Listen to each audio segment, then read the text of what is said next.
Somewhere in the bowels of the city that never sleeps Kevin McCullough, radio host with Salem Media, is a man also not sleeping. Syndicated radio talk show host Kevin McCullough. And that guy would like a word with you. Many of you know him as Vostradamus. Of course that Kevin show is going to be great. The only thing that could be greater, of course, would be that Donald show. But we don't have that, so we have that Kevin show. Featuring the music of Dick Tunney and the Dream in Color Orchestra.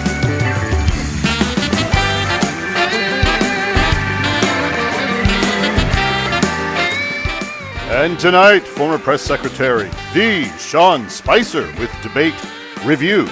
Senior policy analyst for the Independent Women's Forum, Carrie Sheffield.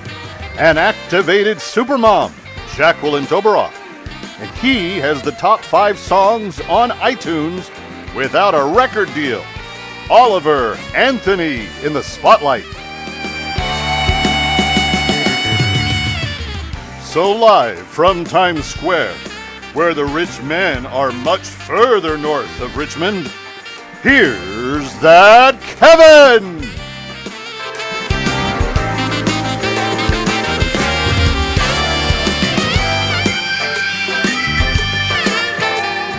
All right, everybody, welcome. Glad you're with us on this busy Saturday. We've got a lot to get to, and I'm looking forward to a great show. You know that we are officially off and running now in the presidential race for 2024 because the first debate has come and gone, and it is important to figure out what all that meant. So I thought, why not have some really unique perspectives from people that have experience with such things?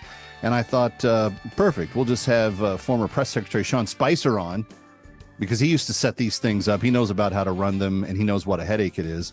And then from the female perspective, maybe Carrie Sheffield of the Independent Women's Forum, and maybe just a working mom that just sees how they interacted and it all went down. Jacqueline Toberoff will be with us a little bit later. She's actually not just a working mom. She's a super mom activated. That's the name of her book. So we'll get into all that. And I mentioned this last week. I've got to mention it every week. Friends, we want you to come with us to London and Paris. I mean, who's going to argue with eating great food in London and Paris, and make a little stop in Normandy in between. Next June, we are going to take the steps of the D-Day heroes in the 80th commemoration of that liberation. We're going to start in London. We're going to go down to Portsmouth. We're going to go across the Channel. We're going to land in Normandy, spend 2 or 3 days actually in Normandy. And we will be there on July 4th in the American Cemetery on the 80th commemoration of the D-Day landing and the liberation of Europe by the American soldier. We'll be in the American Cemetery on July 4th. What a special kind of sacred moment that's going to be. And then we're going to spend some time. We'll do some wine tastings. There'll be some other things that'll go on in the Normandy area. And then we'll wrap up the trip in Paris, where we will see what the liberation of that city looked like. And we'll end on a beautiful night on the Seine River, having dinner on a dinner cruise together on the Seine River as we go down the heart of Paris. It should be a lovely time. If you have not yet held your spot, we originally had 44 spots. There are now only 31 spots left, maybe 30 actually at this point. So we need you to reserve yours. And by the way, the group that's doing this has done a bunch of these tours. They've got a bunch of them scheduled for next year, and this is the last one with any seats on it. And they've already had more than 1,000 people try to take this tour. So if you want to come see the memorials of World War II, if you want to celebrate the 80th anniversary of the liberation of Europe and the really the freedom of the world, and you want to do that with me, then go to thatkevintour.com. Thatkevintour.com. Thatkevintour.com. And put your deposit down. There's payment plans. There's plenty of ways to get this taken care of. And it's not until late June next year when we leave. So you've got plenty of time to plan for it. But go put your deposit down and hold your seat, because once they're gone, and they won't be coming back. All right.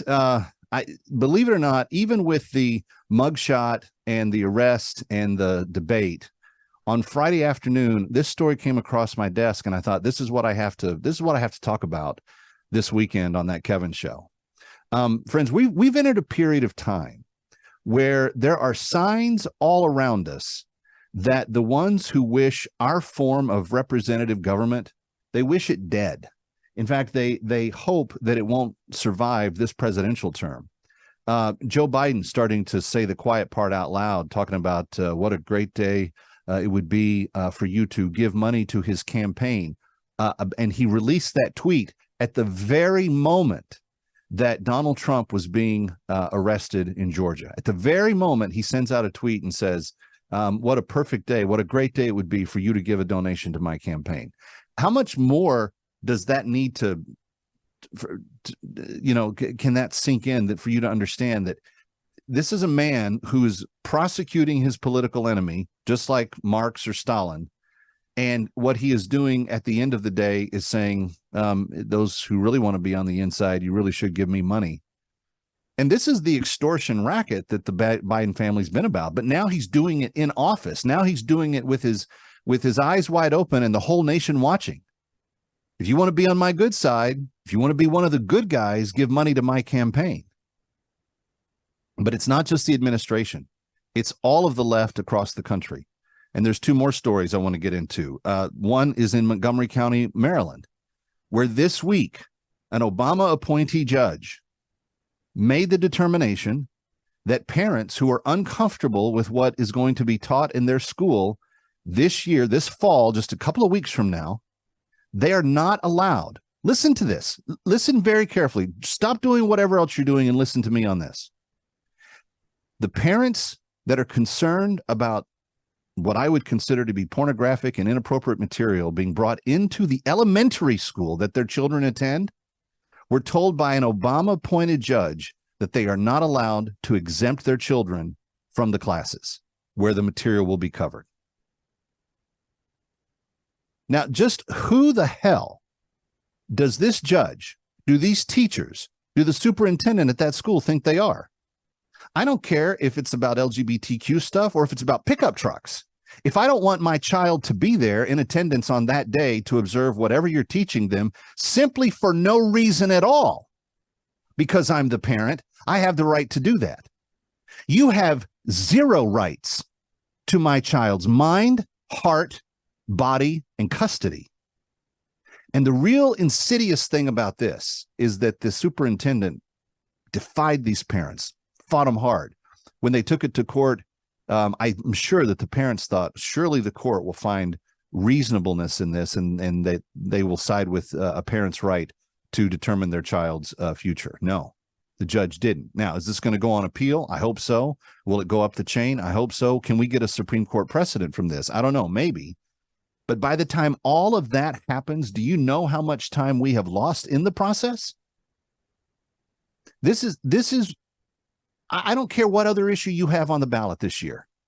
This is an issue that if you don't see the difference in Joe Biden and his administration and Donald Trump and what he and his judges and his appointees will do for the future of your children, for the future of the welfare of your family, just for the ability for you to say what you want your kids to be involved in, you need to vote, and you need to vote against the group that is doing what that judge did.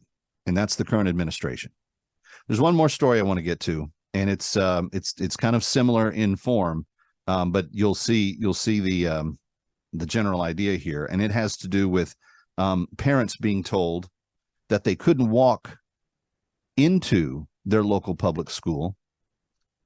This was, I don't have the town in front of me, but there were parents that had problems with what was going on in their school. Their children had said, we're not comfortable. This doesn't seem right, blah, blah, blah. So the mom and dad show up to see for themselves what's going on. They were told by the school that unless they signed an NDA, they would not be given access to the school. Think about that. A public school that claims the best welfare for your children won't let you see your child unless you agree not to tell the public what you observe them doing with your child when you go in. As I said before, who in the hell do these people think they are? As far as I'm concerned, There are many issues on the ballot by which we need to be voting this coming election.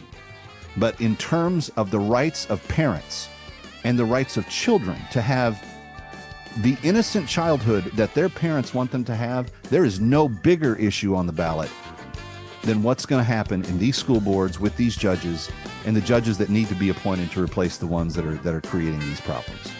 Friends, it is an anathema to everything that America stands for to watch these freedoms be slipping away.